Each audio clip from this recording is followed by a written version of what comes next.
जी दोस्तों, तो अब हम डिस्कस करेंगे रिएक्ट इवेंट्स को। इवेंट्स क्या होते हैं? इवेंट का मतलब होता है हम अपने माउस के साथ कंप्यूटर की स्क्रीन के ऊपर कोई भी मूवमेंट करते हैं। मिसाल के तौर पे हम माउस को होवर करते हैं, क्लिक करते हैं, राइट क्लिक करते हैं या माउस को चेंज करते हैं, तो ये होता है हमारे पास इवेंट। तो अब इन इवेंट्स को हम कॉल कर सकते हैं रिएक्ट के अंदर। जिस तरह से आप नॉर्मली HTML में यूज़ कर रहे थे, जावास्क्रिप्ट में यूज़ कर रहे थे, सेम उसी तरह से हैं। और ये जिस तरह से आगे आपके पास लिखा हुआ है, just like HTML DOM events, React can perform action based on user events. React has the same events as HTML, click, change, mouse over etcetera. क्योंकि जो रिएक्ट है ये इन्हीं तीन चीज़ों से मेल के आगे एक लाइब्रेरी बनी हुई है, कोई अलग से तो प्रोग्रामिंग लैंग्वेज है नहीं। इसलिए जो जो चीज़ें HTML और JS के अंदर मौजूद थी, इवेंट्स वगैरह, वो सारे इसके अंदर मौजूद है और उनको हम यूज़ कर सकते हैं। तो सबसे पहले मैं आता हूँ अपने VS कोड में। जी दोस्तों, मैं आपको इवेंट्स समझाने के लिए अपने VS कोड में आ गया हूँ। यहाँ पे हमारे पास एक कंपोनेंट मौजूद है ऐप के नाम से, जो हम पिछली तमाम वीडियोज़ में इस्तेमाल करते आ रहे हैं।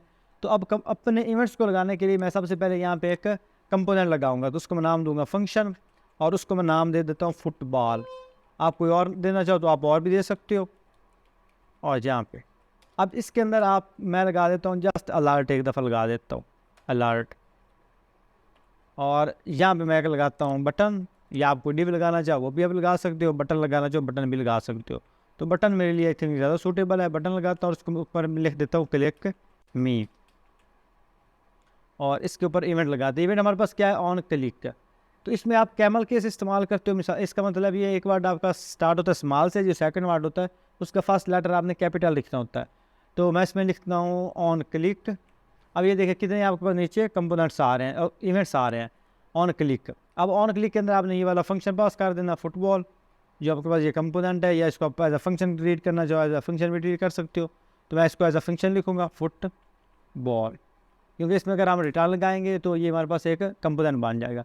इसको सेव किया, चेक करते हैं। जैसे मैं क्लिक मी के ऊपर क्लिक करूँगा तो ये हमारे पास एक जो ओवर इफेक्ट है वो आ जाएगा, हमारे पास अलर्ट बॉक्स जो है वो शो हो जाएगा।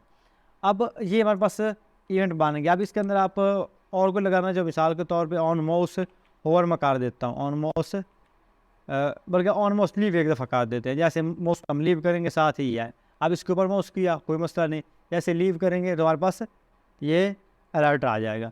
तो इस तरह से आप इसके ऊपर on mouse leave, on mouse inter, इस तरह से आप हर तरह के इसके ऊपर लगा सकते हो। मैं भी ऑन क्लिक रहने दूंगा, और मैं इसके अंदर अगर आपने कोई प्रॉपर्टी पास करनी है तो उसे आप किस तरह से करेंगे तो वो मैं आपको सिखाने जा रहा हूँ। तो ये आपके पास आ रहा है, मिसाल के तौर पे ये कंपोनेंट आपका लगा हुआ, कंपोनेंट के अंदर आपने लगाया ये अलर्ट।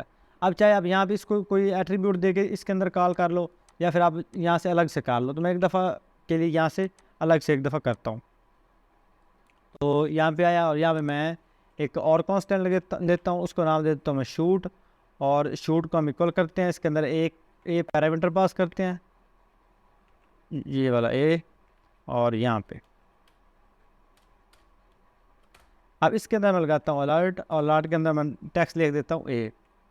और अब जहाँ पे आप फुटबॉल को कॉल कर रहे थे, आपने फुटबॉल को कॉल नहीं करना, आपने यहाँ पे इस शॉट को करना। तो उसके लिए आप यहाँ पे लगाओगे, यहाँ पे आप लगाओगे ऑन क्लिक, और ऑन क्लिक के बाद आप लगाओगे यहाँ पे करली ब्रैकेट्स।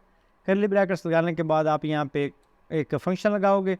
फंक्शन लगाने के बाद जिस तरह से आप एरो फंक्शन लगाते हो उस तरह से आप इसको लगाओगे, और यहाँ पे आप लिखोगे शूट, और शूट के अंदर आप इसको यहाँ पे कॉल करोगे। अब इसके अंदर आप जो भी वैल्यू देना चाहो वो दे सकते हो। मिसाल के तौर पर मैं प्रिंट करवाना चाहता हूँ अलर्ट बॉक्स में अपना नाम, तो मैं इसको यहाँ बाबर लिखूँगा, सेव किया, इसके ऊपर आया, और जैसे मैं यहाँ पे इसको रीलोड करते हैं तो ये हमारे पास एरर कौन सा है? Shoot is not define. अच्छा, शूट हमारे पास जो है वो डिफाइन नहीं है, तो इसको मैं काट करता हूँ यहाँ पे और इसके अंदर मैं लगाता हूँ शूट।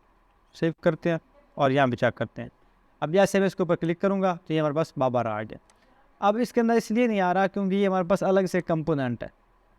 तो अगर मैं इसको इसमें लगाता तो ये जो ए है ये मैं इसमें पास करता और अलर्ट बॉक्स इसके अंदर लगा देता, तब हमें फिर यहाँ पे फुटबॉल कॉल करना था। मिसाल के तौर पे अगर मैं इसी को कट करूँ, यहाँ पे अलर्ट को यहाँ से कट करता हूँ और यहाँ पे लगा देता हूँ ए, सिर्फ हम यहाँ पे ए लगाएंगे और इस कांस्टेंट को ख़त्म कर देते हैं। अब यहाँ पे ये शूट आ रहा है, तो शूट की बजाय मैं यहाँ पे इसमें लगा देता हूँ फुटबॉल।